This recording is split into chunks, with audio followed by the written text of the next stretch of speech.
Vítajte v poradni celostného zdravia. Pred niekoľkými rokmi som videla dokument o ľuďoch, ktorí sa vyliečili zo závažných diagnóz. Jeden spomedzi vyliečených povedal vetu, ktorú si pamätám dodnes. Moja choroba ku mne neprišla preto, aby som ju vyliečil, ale aby vyliečila ona mňa. Táto veta vo mne zarezonovala dávno predtým, než som sa stretla s princípmi psychosomatiky podľa germánskej novej medicíny a neskôr sama videla ich platnosť na stovkách našich klientov.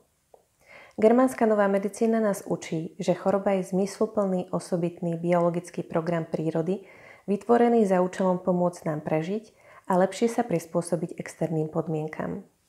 Ak pred 100 miliónmi rokov určitá konfliktná situácia vyvolala v živom organizme reakciu, ktorá sa ukázala ako užitočná, napríklad zvýšený adrenalín umožnil únik pred nebezpečenstvom, stala sa táto biochemická reakcia zvykom, ktorý zdedili potomkovia.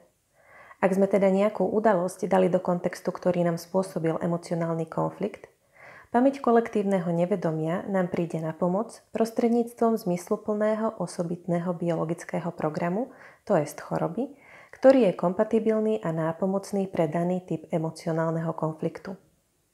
Viac informácií nájdete v našom online kurze psychosomatiky Pochopte svoje telo a uzdravte sa sami na stránke celostnezdravie.sk.